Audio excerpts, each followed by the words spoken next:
જો સમાગમ કેટલી મોટી ઔષધિ છે. આ સમજણ વગર સમજણ ક્યાંથી આવે? શાસ્ત્રોમાંથી વાંચીને આવે ના. સમાગમ વારંવાર એક વાત સાંભળવામાં આવે એનાથી ઘૂંટાતું જાય.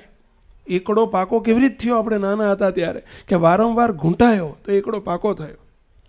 સમાગમથી જ બેલેન્સ, જીવનમાં બેલેન્સ રાખવાની બળ મળે છે. મૂર્તિનું, ભગવાનનું બળ પણ એનાથી મળે છે. ઉપાસના પણ એનાથી દ્રઢ થાય. નિયમ ધર્મ એનાથી દ્રઢ રહે.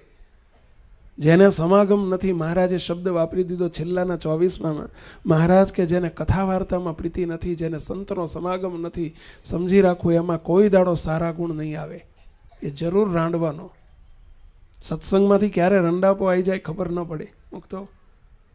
એટલે સ્વામી ગુણાયતાન સ્વામી જેવા મોટા સંતોએ વાતોમાં લખ્યું છે, સ્વામી કે કરોડ કામ બગાડીને પણ આ કરી લેવું.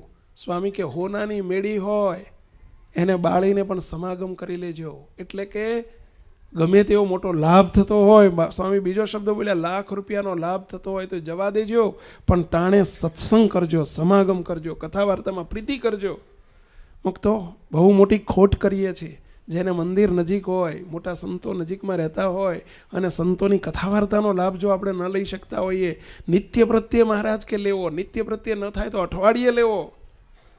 અને જો કથા વાર્તા નહીં હોય તો જરૂર નિષ્ઠામાં કાચું રહી જશે, નિયમમાં કાચું રહી જશે, રાજીપાના ગુણમાં કાચું રહી જાય. આપણા સ્વભાવ પ્રકૃતિ ન ટળે. એ બધાને ઘસારો આપનારું જો કોઈ સાધન હોય તો આ એક જ છે, સમાગમ, સત્સંગ, કથા વાર્તા. મુક્તો અને એટલે કીધું કથા વાર્તા વિના રૂડા ગુણ આવે નહીં. કોઈ દિવસ રૂડા ગુણ ના આવે. સનાતન સત્ય છે.